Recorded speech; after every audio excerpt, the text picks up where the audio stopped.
You're listening to Happy Voicing. I'm joined with a very special guest today, someone who you might recognize and love their work. Whether it's from Liminal Point, Marvel Move, or Secret Lab, here's Abigail Carey. Okay, I've got a very special guest today, someone that I found on Instagram and has been absolutely so entertaining and so amazing. Can you please introduce yourself? Yes, hello. My name is Abigail Carey. I'm a professional voice actor. I do a lot of video games, and yes, do some social media, and have doing things like voice acting challenges, helping to hopefully bring the community together, and just build this Yeah, career. that's great. So to begin, what does being a voice actor mean to you? Being a voice actor, well, voice acting is life. Yeah. Well, voice acting gave me a lot of purpose because I had always wanted to be an actor ever since I was a kid. Yeah. But I ended up trying to focus on something that felt more secure. And so I Yeah. went into school for medicine. Wow. But it started killing my soul a little bit. And Mm. then, but eventually I found my way back to the creative arts because I was burnt out and I was like, I need something to give me a spark back. And voice acting was just kind of something I fell into. I was actually going towards on camera acting. Yeah. Also, can you hear me okay? Yeah, I can hear you perfectly. Awesome.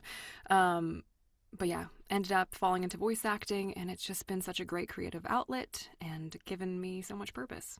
Awesome. Well, that's Yeah. great. How would you say whenever you started in like the medical field and you transitioned to voice acting, how would you say was that transition period? Because I can understand that like some voice actors, whenever they come from a different like background, have like some like it can either like help them a lot, Yeah. or else it can be some like constricting for them. So how was that process like for you? That process, I mean, obvious acting and just the creative arts in general, I think we're Yeah. always in process and always growing and learning. But I think whatever life experience as an actor, whatever life experience you can have is always Hmm. going to help inform, your ability to act because it's just bringing life and truth out of, these Yeah. circumstances.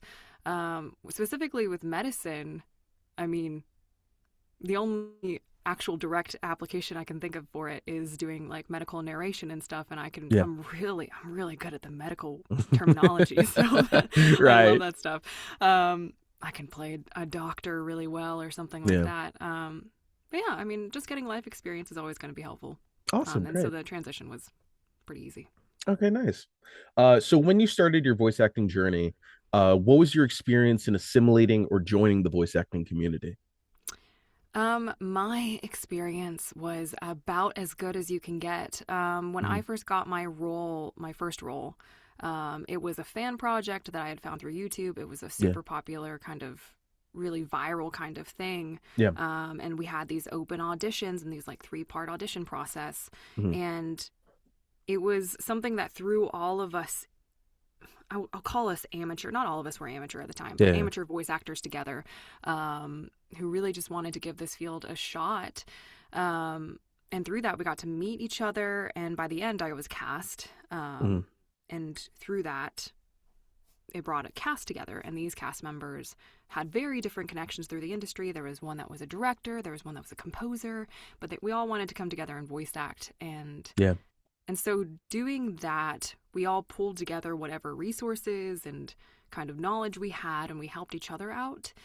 And I mean, the voice acting community is one that I find very special Yeah. just because it is so kind and welcoming and general and very supportive. And so, the assimilation process was really easy because, I mean, after that, the way to really get into the community is to be online and to be on social media. Yeah. So like if you're on Twitter or you're on Instagram and you're seeing people like post their wins or their role announcements, then making sure to interact and be supportive Yeah. is the best way to make your presence known. And then people start to notice you and are really like, oh, this person's a voice actor too. I'm going to incorporate them and be a part of the conversation. Right. Absolutely. Yeah. So, throughout your journey, have you picked up on any advice that truly resonated with you? Yeah, this was one I was really trying to think about. I couldn't think of, I've thought of one. Hmm. And I guess that's the one because that's the one that stuck with me. um, but I had this one coach who's been a voice actor in this industry for a long time, Sarah Cravens. She is Yeah. amazing. But one thing that she is always saying in her classes or on her social media is, when you're going into an audition, just have fun, Yeah. because why are we doing this? Why are we doing acting? Why are we doing voice acting if not to have fun? Because I think that us as actors and performers get really caught up in this perfectionist mindset of Yeah. what does the director want and what is going to get me the role, rather than just bringing your own life and experience to it. That's going to make it your own and you're unique. Yeah, absolutely. I mean, I always love advice like that because it really puts into perspective like the concept of like being human and just Mm-hmm. allowing yourself to being authentic because like it's like I understand that like voice acting, like especially when it comes to the auditioning process, can almost like feel like a rat race to people. And Yes. it's like Mm-hmm. it's like trying to combat that mentality of like it making it feel like a rat race, just being something that you can enjoy and something that you can Right. like really personify with. So that's absolutely amazing Right. and I love Well, that. it's a marathon and not a sprint, right? And it does feel Yeah. like a rat race because it really is never ending. I mean, Yeah. no matter, some people can say, like, oh, I've made it. But I Hmm. mean, what does that really mean? Because you're still Right. constantly going to be auditioning for roles, you're still going to not get roles that you really want. And so Yeah. just trying to find the fun in all of it is really Yeah, important. absolutely. So the big scary thing that's happening within the community Mm. and overall within this entire world, with AI becoming more rampant and more companies attempting to convert to more AI practices, which in turn steals human workers, what are some strategies that you practice to make sure you deliver and associate with real human voices? Yeah, great question and very, yes, vital topic to be talking about. I mean, just from the business side of it, making sure that, you are a good worker, that you're Hmm. available, that you're responsible, that you're kind and easy Yeah. to work with, I think is really important. Um, and I'm an optimist with all of this AI stuff, which might be, Hmm. I don't know how many of us there are, these optimists, Yeah. but I think that just on a sociological and cultural level, I think there is a shift against AI in Yeah. the arts. And so, as long as that kind of mindset continues, I think companies will come to understand, like, oh, this is not going to help us. It will not benefit us in the long run. And already Yeah. companies are seeing that, it's much easier just to get an actor in the room for a quick session and give them feedback right there than to Yeah. just try and hassle this AI that's, it's just not going to last. I know it will Yeah. get better and better, the technology will, but all of those things together, just putting out your best work, being kind. And on another topic, we have people who are fighting for legislation Yeah. um, with NAVA voices on the federal level. And so Yeah.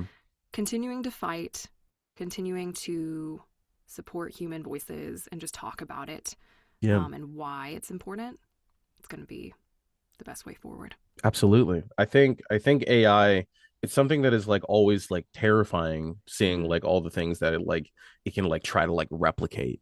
Yeah. But like it can never truly be authentic. So I can like there's always like a part of me that like looks over to AI and like whenever I see like content online and they're doing like AI covers or AI Mm, doing mm-hmm. this, it's so annoying and it's Yeah. so tiring because like even a person with like a terrible like headset microphone and stuff like that can like make such Mm-hmm. like a beautiful piece of work. And Exactly. yeah. No, definitely.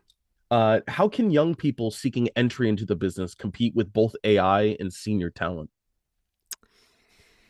Um, I mean, like I said, just being really good at what you do Hmm. and constantly learning. So constantly improving your craft, um, and yeah, being good to work with.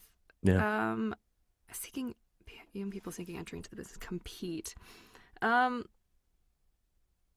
that is such a good question. I feel like there are so many ways to answer this. Yeah. it's hard to view, because I think that there is a competition between AI and talent incoming. But, Mhm. with senior talent, I try and view it as not a competition and just Yeah. trying to view it as just a community rising forward and upward, and that, the roles that are meant for you will find you. Yeah. Um, I think that a good way is just marketing. I mean, finding a good way to market yourself as well, and making a brand and a name for yourself is important. Yeah. Um, what else? I think that there was a point I wanted to make on one of these questions that Mhm. I think is really important, is also creating your own stuff. Yeah. Um, and we get rejected a lot on these projects, but having a portfolio of stuff that you can create not Yeah. only benefits like your mental health and stuff, but it also, it gives opportunities to yourself and to Yeah. other people, and puts out good stuff out there. So I think Yeah. that's also good. Absolutely. What preparation do you see as most helpful for the field? So this can either be answered in a multitude of ways. It can either be answered like regarding like vocal warm-ups, Mm. or the process of like going into an audition. What's like the type of preparation or Ooh. headspace that you want to put yourself in, or just contacting people? Yeah. When I was looking at these questions, so I took it as a very macro approach. So I Yeah. was thinking about just the voice acting field in general. I think the most important thing you can do is to get your head in the right space, like to Yeah. have the mindset down, because like we just talked about, it is a rat race, it's a Hmm. marathon. You're going to be doing this for a long time. You're going to Yeah. face a lot of rejection, and it's going to wear down on you. So having the tools to be able to stay above water and to be confident and to remain confident, Yeah. um, so for your mental health, just knowing how to take care of yourself and how to take a step back and not have your entire life just be voiceover. Making sure you live life outside of voice acting is really Yeah. important. Even though, I mean, I'm very much guilty of this, of just all my life is just now it's just voice acting and thinking about voice acting and Yeah. doing it. So I think just having the mental fortitude is what the Yeah. best preparation you can do, on top of just taking classes and being a continuous learner. There's always, Which is like, who is the monster and who is the man? I love And that. I love that. That's so absolutely amazing. And that's awesome. Mm-hmm. Is there any work, roles, or classes that you would like to share for any aspiring voice actors? Is this like classes or something? Is this stuff that I do? So it's Yeah, just this like a can little either be something plug. that, yeah, this can either be like a plug for you to like go Oh, like if there's any like classes that you have, or any like role announcements that you want to say, or any work in general, or this can be just if you have any classes or work that you've participated in mm-hmm. that like you think would be a good avenue for voice actors. Yeah.